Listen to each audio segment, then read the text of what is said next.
Hello students, once again welcome to the online platform of Haldar E-Academy. আমরা আমাদের previous ক্লাসে dream চিলড্রেনের MCQ session শেষ করেছি। তারপর আমরা লুসি পোয়েম নিয়ে ডিসকাশন করছিলাম। সেই লুসি পোয়েমের প্রথম কবিতা strange fits of passion have I known.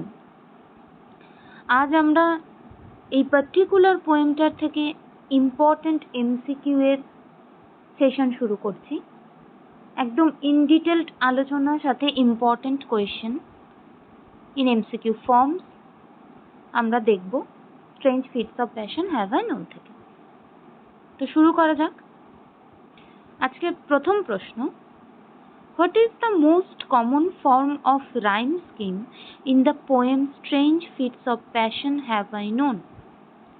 Strange fits of passion have I known এই পোয়েমটায় কোন বিখ্যাত এবং common form of rhyme scheme ব্যবহার করা হয়েছে? Option A A B B, option B A B A B, option C A B B A, option D A A A A. So আমরা জানি যে অল্টারনেটিভ রাইম স্কিমে হয়েছে, অর্থাৎ আমাদের এক্ষেত্রে সঠিক আনসার হবে option B A B A B. So correct answer A B A B, এই রাইম স্কিম ফরম্যাটে এটা লেখা হয়েছে। Next question, how many quatrains are there in the poem? এই পোয়েমটায় কটা কোয়াট্রেন আছে? আমরা যখন কবিতাটা ইন ডিটেলড আলোচনা করেছিলাম, আমরা দেখেছিলাম পোয়েমে টোটাল 7টা স্ট্যাঞ্জা আছে, অর্থাৎ 7টা কোয়াট্রেন আমরা পেয়েছিলাম এই পার্টিকুলার পোয়েমটার মধ্যে। So option A 4, option B 5, option C 6, option D 7। তো খুব ইজিলি আমরা বুঝতেই পারছি right answer will be option D 7। Next question, the poem is written by which poet? যেহেতু আমরা এখন লুসি পোয়েম পড়ছি বা এর এমসিকিউ সেশন করছি, আমরা জানি খুব সহজেই এটার আনসার কি হবে, বাট এই ধরনের প্রশ্ন কখনো দিতেই পারে। So option A William Shakespeare, option B William Wordsworth, option C Robert Frost, option D Lord Byron. So definitely the answer will be option B, William Wordsworth. ওয়ার্ডসওয়ার্থের লেখা লুসি পোয়েম সিরিজের প্রথম কবিতা হচ্ছে strange fits of passion have I known. Next question, what is the metre of the poem? এই পোয়েমটা কোন metre follow করেছে? আমরা রিদিম দেখলাম, এবার metre. What is the metre of the poem? Option A limbic pentameter, option B trochaic tetrameter, option C আচ্ছা very sorry for the spelling mistake, এটা দুটোই আয়াম্বিক পেন্টামিটার, ওটা কোনোভাবে আইটা এল করা হয়েছে। So iambic pentameter, option B trochaic tetrameter, option C iambic tetrameter, option D anapestic hexameter. So the right answer will be option C iambic tetrameter. Iambic tetrameter, এখানে এলটা I হবে, please be careful. Iambic tetrameter, দেখো tetrameter আর ট্রাইমিটার এই দুটোই ছিল আয়াম্বিকের। Iambic pentameter কিন্তু কোথাও follow করা হয়নি। পেন্টা মানে হচ্ছে 5, পেন্টামিটার কিন্তু কোথাও ফলো করা হয়নি। টেট্রামিটার আর ট্রাইমিটারই জেনারেলি সমস্ত লুসি পোয়েমগুলোর মধ্যেই কম বেশি টেট্রামিটার আর ট্রাইমিটার অফ আয়াম্বিকই ইউজ করা হয়েছে। So the right answer will B iambic tetrameter. Next question, the speaker's horse in the poem moves with what kind of pace? আমরা কবিতাতে যে স্পিকারের হর্সকে দেখতে পাই, কারণ স্পিকার তো হর্স রাইডিং করে যাচ্ছিলেন, হর্স রাইডিং করে ওই হিলি এরিয়া দিয়ে মাউন্টেনের দিকে এগিয়ে চলেছিলেন তার বিলাভেড, তার মোস্ট বিলাভেডের কটেজের দিকে। সো সেই যে ঘোড়াটা যাচ্ছিল তার পেস বা তার স্পিড বা তার গতিটা কেমন ছিল সেটা জানতে চাওয়া হচ্ছে। Option a slow and steady, মানে ভীষণ ধীরে ধীরে কিন্তু একটা ছন্দে। অপশন বি গ্যালোপিং, গ্যালোপিং মানে ভীষণ জোরে without any stop. Option C trotting, trotting মানে খুব দ্রুত পায়ে একটা গতিতে এগিয়ে যাওয়া। অপশন ডি কুইকেনিং, কুইকেনিং মানে হচ্ছে একদম একটা প্রপার স্পিড মেনটেন করে, প্রপার গতি মেনটেন করে এগিয়ে যাওয়া। এবং আমরা দেখেছি যে পোয়েমে কিন্তু কবি বা স্পিকার নিজেই বলেছেন যে উইথ আ কুইকেনিং স্পিড, এটা তার নিজস্ব ব্যবহার করা একটা term. So definitely right answer will be option D quickening, তার মুভমেন্টটা ছিল quickening speed. Let's talk about the question number 6. What effect does the descending moon have on the speaker? আমরা এখানে মুনের অনেকগুলো ফেজ দেখেছিলাম, তার মধ্যে এখানে জানতে চাওয়া হচ্ছে যে ডিসেন্ডিং মুন, যে মুনটা ধীরে ধীরে ধীরে ধীরে অস্ত যাওয়া বলবো না, ধীরে ধীরে ধীরে ধীরে নিচের দিকে নেমে যাচ্ছিল বা বিলীন হয়ে যাচ্ছিল, সেইটার ইফেক্ট স্পিকারের ওপর কিরকম পড়েছিল। Option A it brings him peace and tranquillity, এটা তার মধ্যে একটা শান্তি, একটা তন্দ্রাচ্ছন্নতা, একটা আনকনসাস ফিলিংস নিয়ে আসে। Option B it fills him with dread and anxiety, এটা তার মনে একটা ভয় বলতে পারি, একটা অ্যাংজাইটি, একটা দুশ্চিন্তা, কিছু সামথিং রং উইল হ্যাপেন, এরকম একটা ভয় তার মনে নিয়ে আসে। Option C it sparks feelings of love and longing, এটা তার মনের মধ্যে একটা স্ফুলিঙ্গর সৃষ্টি করে, যেটা ভালোবাসা, লঙ্গিং, সেই সমস্ত ফিলিংস দ্বারা পরিপূর্ণ। Option D it reminds him of his own mortality, তার নিজের মৃত্যুর কথা, যে মানুষ মরণশীল, কোনোদিন না কোনোদিন আমাকেও মৃত্যুবরণ করতে হবে, এই চিন্তাটা তার মনে জাগিয়ে তোলে। So the right option is it fills him with dread and anxiety. So the right answer will be option B. It fills with him with dread and anxiety. কারণ তিনি এটার সাথে লুসির আপকামিং ডেথ, যেটা খুব সামনেই এবং অবশ্যই ঘটবে বলে তিনি মনে করছিলেন, এই ডিসেন্ডিং মুনটার সাথে তিনি লুসিকে কম্পেয়ার করছিলেন, যে লুসিরও এরকম কিছু একটা হতে পারে, তাই তার মধ্যে একটা ড্রেড বা অ্যাংজাইটি ক্রিয়েট হয়েছিল। Next question, the speaker's fixation on the moon reflects his, এই যে স্পিকার মুনের দিকে কন্টিনিউ ফিক্সড ভাবে তাকিয়েছিল, মুনকে পর্যবেক্ষণ করছিলেন, সেটা তার কি ধরনের নেচারকে রিফ্লেক্ট করছে, মানে তার কোন ধরনের নেচার এর মধ্যে দিয়ে রিফ্লেক্টেড হয়ে আমাদের কাছে, রিডারের কাছে পৌঁছচ্ছে। Option A romantic nature, option B fear of darkness, মানে রোম্যান্টিক নেচার। 2 নম্বর হচ্ছে অন্ধকারের ভয়, darkness, something which is not visible. Option C superstitious belief, বিভিন্ন ধরনের কুসংস্কার পূর্ণ বিশ্বাস। অপশন ডি অ্যাস্ট্রোনমিক্যাল নলেজ, তার বিভিন্ন অ্যাস্ট্রোনমিক্যাল, বিভিন্ন তারা, গ্রহ, নক্ষত্র রিলেটেড বিভিন্ন knowledge. So the right answer will B definitely romantic nature, কারণ আমরা জানি যে এই লুসি পোয়েমস বা পার্টিকুলারলি স্ট্রেঞ্জ ফিটস অফ প্যাশনকেও যদি ধরি, যে এই প্রত্যেকটা পোয়েম রোম্যান্টিক এজের লেখা পোয়েম, এবং রোম্যান্টিক পোয়েট উইলিয়াম ওয়ার্ডসওয়ার্থ এগুলো লিখেছিলেন, তো ডেফিনেটলি তার মধ্যে রোম্যান্টিক নেচারটাই রিফ্লেক্ট হয়ে আমাদের সামনে এসেছিল। Next question.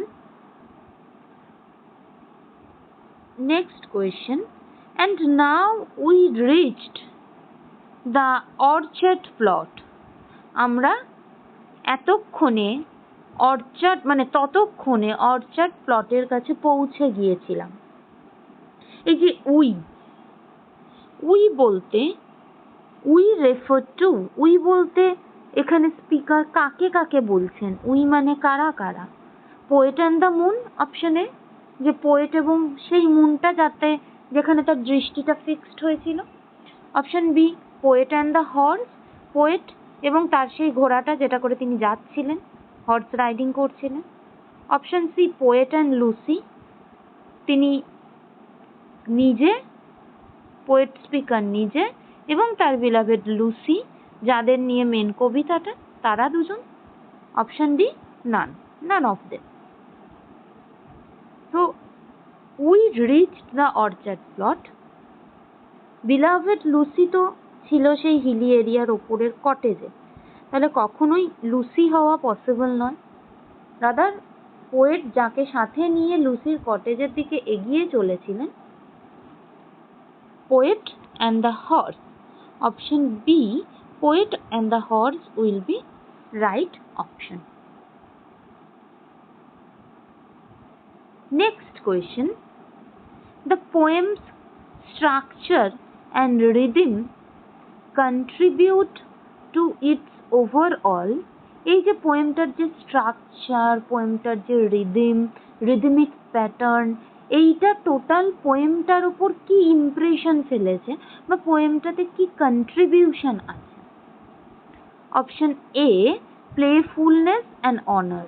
একটা প্লেফুলনেস, একটা হালকা প্লেফুলনেস অ্যান্ড অনার, সম্মান। Option B seriousness and gravity, ভীষণ সিরিয়াস এবং গ্র্যাভিটি মানে যার একটা বেশ পাওয়ার আছে এরকম কোনো একটা matter. Option C melancholy and introspection, ভীষণ মেলানকলিক ইন্ট্রোস্পেক্টেড পার্সপেক্টিভ রয়েছে। মেলানকলি মানে যেখানে স্যাডনেস বা মুর্নিংটা লুকিয়ে রয়েছে, এবং ইন্ট্রোস্পেকশন মানে অন্তর্দৃষ্টি, নিজের বিভিন্ন ধরনের ভাবনা যেগুলো আমার মনে আসছে সেগুলোকে ফুটিয়ে তোলা। Option D optimism and hope, something positive, কিছু ভালো কিছু ভাবা, hope for the best kind of attitude. তো এই পোয়েমের স্ট্রাকচার, রিদিম, পোয়েমের থিম, সমস্ত কিছুটা থেকে আমরা একটাই জিনিস পাই, সেটা হচ্ছে melancholy and introspection. Melancholic note definitely আছে যেহেতু এখানে ডেথকে দেখানো হয়েছে, এবং ইন্ট্রোস্পেকশন মানে এখানে পোয়েট নিজে রিয়ালাইজ করছেন, তো ইন্ট্রোস্পেকশন তো ডেফিনেটলি আমরা পাচ্ছি। Next question, the poem strange fits of passion have I known is an example of। এই যে poem strange fits of passion, এটা কোন ধরনের কবিতার example? Option A narrative poetry, option B descriptive poetry, option C lyric poetry, option D epic poetry. Narrative poetry আর descriptive poetry almost একই, সেমই জিনিস, যে কবিতাগুলো আকারে অনেক বড় হয় এবং যেখানে কোনো একটা ঘটনা বা কোনো কিছুকে ন্যারেট করা হয়, কোনো কিছুকে দর্শকের সামনে উপস্থাপনা করা হয়, সেগুলোকে বলা হয় ন্যারেটিভ পোয়েট্রি বা ডেসক্রিপটিভ পোয়েট্রি। আর এপিক পোয়েট্রি, এপিক মানে হচ্ছে মহাকাব্য, যেমন আমরা রেপ অফ দ্য লক পড়েছি, আমরা মিল্টনের প্যারাডাইস লস্ট পড়েছি, যেগুলো জেনারেলি সিলেবাসে থাকে। এই ধরনের মহাকাব্য জাতীয় বড় পোয়েমকে বলা হয় এপিক পোয়েট্রি। কিন্তু strange fits of passion definitely example of lyric poetry, কারণ এখানে ছন্দ আছে, এখানে মুর্নিংও আছে, একটা লিরিক্যাল টোন পাই আমরা এই পোয়েমের মধ্যে। So the right answer will be lyric poetry. Next question, the line when down behind the cottage of roof, when down behind the cottage of roof নয়, behind the cottage roof suggests the sense of। এই যে লাইনটা, এটা কি ধরনের সেন্সকে suggest করছে? Option A সাডেননেস and অ্যাব্রাপ্টনেস, যে হঠাৎ করে সাডেনলি কিছু একটা ঘটে যাচ্ছে, অ্যাব্রাপ্টলি কিছু একটা ঘটে যাচ্ছে। Option B, predictability and routine. Predictable মানে যেটাকে আমরা আগাম বুঝতে পারি সেরকম কিছু একটা। Gracefulness and elegance, something which is great, graceful, elegance, খুব খুব কি বলবো, জাঁকজমকপূর্ণ কিছু জিনিস। Option D, playfulness and whimsy. Fullness মানে something which is not planned, যেটা ভীষণ সিরিয়াস নয়, এবং হুইমসি মানে খুব খেলার ছলে। So when down behind the cottage roof, এটা কিন্তু খুব সাডেননেস বা অ্যাব্রাপ্টনেসের সাথেই হয়েছিল, যেটা পোয়েটকে যেন একটুখানি নাড়িয়ে দিয়েছিল, শক করে দিয়েছিল। So suddenness and abruptness will be the right answer. Next question, the speaker's fixation on the moon reflects his. স্পিকারের মুনের দিকে ফিক্সেশন হয়ে তাকিয়ে থাকাটা, এই ধরনেরই সেমই আমরা পেয়েছি কোয়েশ্চেন, অপশানও অলমোস্টই এক, শুধু কোয়েশ্চেনের ল্যাঙ্গুয়েজের মধ্যে হয়তো কোনো ডিফারেন্স, একই, যেখানে ডেফিনেটলি আমরা জানি যে ওই মুনের দিকে, মুনকে অবজার্ভ করা, মুনকে গাইডিং ফোর্স বানানো, মুনের দিকে ফিক্সেশন করে থাকা, সবই কোয়েশ্চেনগুলো ডিফারেন্ট ল্যাঙ্গুয়েজে। বাট অপশন এক আমরা জানি যে fixation on the moon definitely is an example of the reflection of poet's romantic nature, Wordsworth's romantic nature. So এই প্রশ্নটা নিয়ে বেশি আলোচনা না করে চলে যাব পরের প্রশ্নে। The poem explores the theme of, এই পোয়েমটার পার্টিকুলার থিম কি, কোন থিম নিয়ে এই পোয়েমটা ডিল করছে? So option A, nature's beauty, option B, human mortality, option C, unrequited love, option D, romantic betrayal. Option A, nature's beauty মানে নেচারের যে সৌন্দর্য সেটা নিয়ে। Option B, human mortality, human mortality যে মানুষ মরণশীল, মানুষের মরণশীলতা, এই নেচারটা নিয়ে। Option C, unrequited love, love which is unrequited, যেটা একপক্ষ, যেটা প্রপারলি ফুলফিলড বা রেসিপ্রোকেটেড নয়, যেটা অপর পক্ষ থেকে সাড়া পায়নি, এরকম।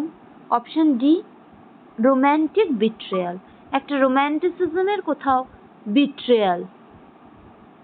So the right answer will be option C, unrequited love. আমরা থ্রু আউট পোয়েমে কিন্তু দেখতে পেয়েছি যে পোয়েট স্পিকার থ্রু আউট পোয়েমে তার নিজের লাভের কথা, তার নিজের ফিলিংস টুয়ার্ডস লুসি, সেটা নিয়েই আলোচনা করে গেছেন, যে তিনি কেমন ফিল করতেন, সে না থাকলে কেমন ফিল করবে, সমস্তটা।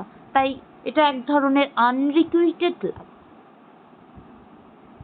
Next question, the moon is described as sinking in the poem, যেখানে পোয়েমে মুনকে সিঙ্কিং হিসেবে বলা হয়েছে।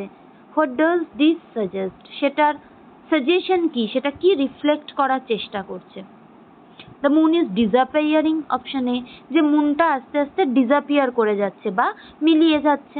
Option B, the moon is setting below the horizon, horizon বা দিগন্ত রেখার পিছনে মুন আস্তে আস্তে সেট হয়ে যাচ্ছে, মানে অস্ত চলে যাচ্ছে।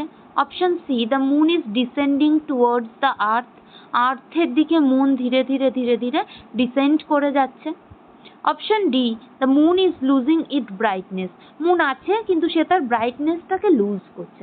সিঙ্কিং বলতে আমরা যখন অস্ত যাচ্ছে বলি, আমরা কিন্তু কখনোই সেটা হারিয়ে যাচ্ছে বা সেটা আর্থের টুয়ার্ডস চলে যাচ্ছে, তার ব্রাইটনেস কমে যাচ্ছে, এগুলো কোনোটাই বলি না। আমরা বলি যে সে দিগন্ত রেখার মাঝে হারিয়ে যাচ্ছে, এটাই আমরা বলি চলতি কথা। So definitely the answer will be the moon is setting below the horizon. Option B is the right answer. Next question and the last question of today's class. The phrase strange fits of passion implies that the speaker's emotions are, এই পোয়েমের এই যে ফ্রেজটা strange fits of passion, এটা স্পিকারের কোন ধরনের ইমোশনের expression বা ইমোশনকে মিন করছে? Option A inconsistent and unpredictable, যেটা অস্থায়ী এবং যেটা সম্বন্ধে কোনো ধারণা করা যায় না। Option B rational and logical, যেটা ভীষণ র্যাশনাল, যুক্তিযুক্তপূর্ণ।